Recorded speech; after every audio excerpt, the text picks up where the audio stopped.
good morning. And if you see the back of behind me, where my room is, no, you didn't. Hi, how are you? Hi, how are you? My name is Jackie. I'm Jack from Clee, and I'm 26. Today, you're gonna hear me talk about having an identity crisis at 25.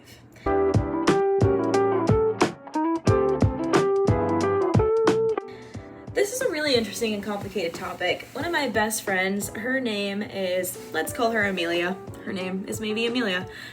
She is having this internal conflict because she spent her early 20s not going to college, and she was living in New Zealand for all of COVID. Came home, moved home to the United States, moved to Florida. Her family lives in Connecticut, and right now she's got a really good job working at a dental office, making really good money, paid for a car by her job. Like, life is so good. She's living good, right? But she is feeling like, oh my God, I want to go to Australia soon. I want to go to New Zealand soon.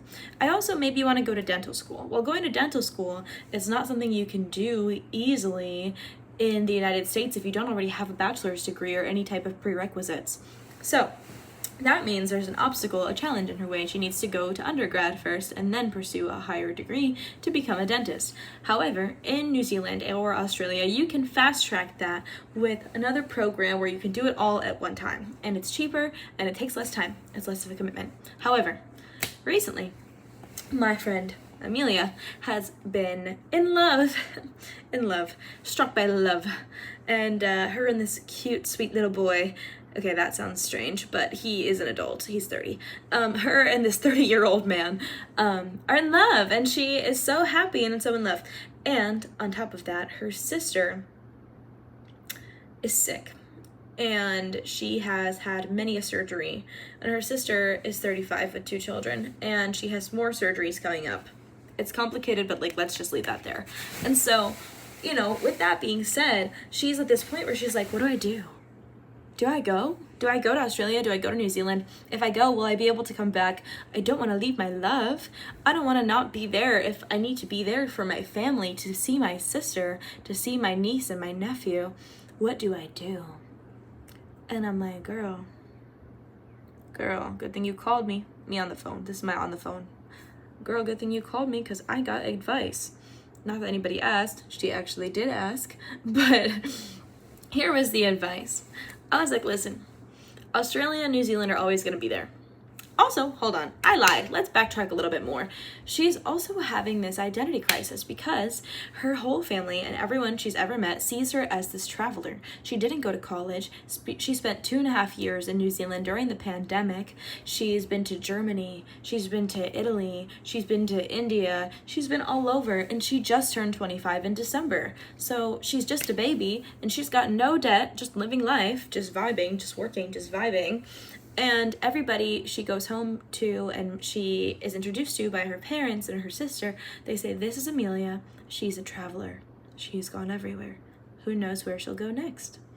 And her sister is saying to her, well, you can't go to dental school. You'll never finish school. You're just gone with the wind. Anytime the wind comes along and takes you, you just go wherever, and you can't be tied down.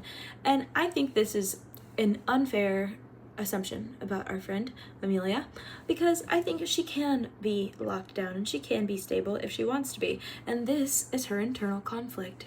She's saying, should I stay here with this man that I love, or should I have the availability and the ease of being able to just travel home and see my family when my sister is going through these surgeries?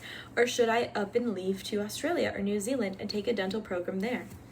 And I'm like, well, I hate to break it to you, but you can change your identity and become someone who is stable and become someone who has a long-term life in one place. And then guess what? If the relationship doesn't work out, then you can travel. If the man in the relationship decides he wants to travel with you, then you can go. If your sister becomes healthy, then you can travel. Then you can go. Then you can go to Australia. You can go to New Zealand. Just wait a little while. Just wait a little while. There is always tomorrow. Australia and New Zealand are not going anywhere. There are wonderful places that you can go. And you can get on a flight now or in 5 years. You can travel when you're 30. You can travel when you're 40. Will the desire still be there? I don't know. Her biggest fear and concern is, what if I regret not going? And to that I say, What's stopping you from going later? If you have those feelings, if those feelings become so big once your sister is healthy and you progress farther along in your love life, you can always just say, well, now is the time. The time is right. I will go. But don't go now when the time is wrong. And that, my friends, is one example of having an identity crisis at the ripe age of 25. I, however, had a different type of identity crisis. I came out and told my family about my girlfriend when I was 24. And then at 25, I got further into this relationship and I was like, are we gonna get married? Probably. So I feel like I was not who my family thought I was. And that was weird. And then my family also got really upset with me about my political opinions, and that I didn't love. And that made me feel unloved. That made me feel misunderstood, because my political opinions have a lot to do with my sexual identity, my orientation, my preference, my love, the love of my life. Are you kidding me? If we have the rights to get married. So if you're watching this, by the way, and you don't agree that gay people should be able to get married, this is your chance to go. Do not leave a comment. I will delete it. Okay, thank you for the sidebar. I could continue on that tangent. I don't know, if you don't think that people of color should have rights, you should go. If you don't think the immigrants belong in this country, you should go. And if you don't think that women deserve access to abortion, you should go. All right, let's wrap that up. Okay, so those are my political opinions in a nutshell. Thank you very much. Yay! Okay, moving on. Yeah, I just like... a few people in my family were upset that I vocalized my opinion on Instagram around the election in November. And I didn't really love that for me. I was like, wow, I feel really misunderstood by my family. I feel really unloved. I feel like they don't know who I am. They don't know how important these things are to me. And there's no way to tell your family that you're having an identity crisis and that you're not the little girl that they raised anymore without seeing them face to face, right? Like, I just can't call up the phone to these people that I barely ever speak to. I speak to maybe twice a year and be like, hey, by the way, these things are more important to me than our relationship. Because A, that's a little fucked up. B, some people are able to have the cognitive dissonance in their minds of, I feel this way, you feel that way. We can still hang out and get along. Cool. Some people can do that. I was trying to do that with my father, let's just say it, with my father. Until we were all getting along and we were vibing, we were having our regular weekly conversations of, hi, how are you? Love you, miss you. Can't wait to see you soon. XOXO, bye. And we were getting emotionally invested in that relationship again until he called me and he was like, let's start a fight. I heard how you feel about the election and I think you're wrong.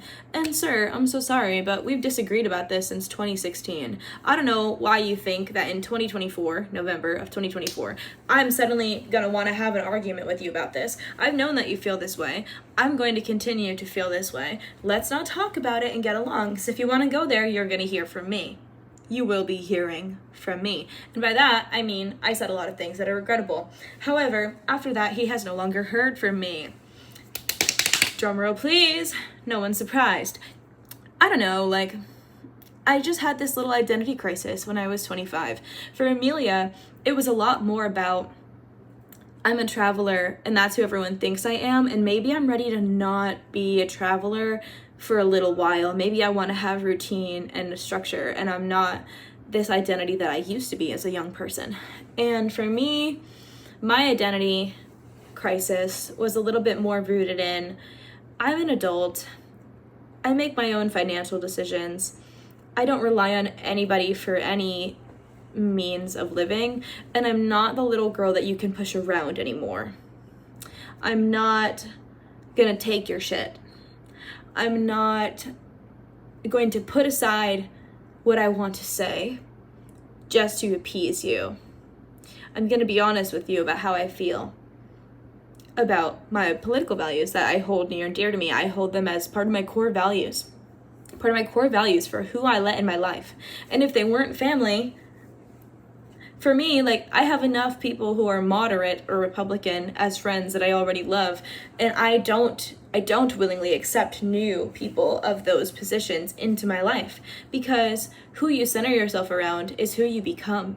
And I simply don't want to change, and I know how I feel about these things, and I feel well informed, and I know that my echo chamber agrees with me, and that is how I learn new information. The people around me, the accounts I follow that inform me of current events online, current things that are happening to marginalized people, that is how I learn new information and how I continue to grow and develop into this person that I'm becoming, right? So if I surround myself with people of opposite ideologies, I might become more like them. And while some people like to do that so they can become well informed and they can have more cognitive dissonance in their brain, I have people of that nature already and I love them, but I don't feel the need to include more people because then I will become more like this. You feel me? So let's backtrack. My 25-year-old identity crisis lied in who am I? Who am I? Just who am I? And like, do these people who have known me my whole life know me? And that is a question we have not answered. And to that I say, the board has concluded the call. No, I'm just kidding. But if you guys have watched Severance, I've been obsessed with Severance lately. I kind of rambled and spoke like a weird adult like this whole episode, and I'm also sorry that it looks like I'm wearing nothing, but I promise I'm wearing a sports bra and shorts. I had a really good FaceTime with a friend, my friend Josh, like right here, and I was like saying all these things out loud, and we got into community, not the TV show, like having actual community as an adult, like having friendships, having deep conversations with your family members. Like nobody in your family says, how are your relationships with your friends lately? How are you feeling about your friendships? Like imagine if we had those conversations. I'm gonna make an entire different video about parental relationships not being deep, especially those of first generation people, like people who have immigrant parents, like not my parent, but my parents' parent had first generation parents. Hello, my parents' parents were immigrants in a way, right? So like we can talk about that. We're gonna talk about that another time. Leave me a comment if you'd like to see my video about having immigrant families and the social norms of not talking about hard topics in those families. Please leave me a comment below because that is really where I want to focus my next video. Thank you so much. I love you so much. Thank you for coming to my TED Talk. I yapped a lot. I love you. Please subscribe. Jackie loves you. Also, please follow my TikTok channel. I think it's the Jackie James. I think it's THE Jackie James on my TikTok channel. And the really fun part about that is I've been doing taste reviews of breakfast tacos in Austin, Texas. So thanks for watching. Love you. Bye.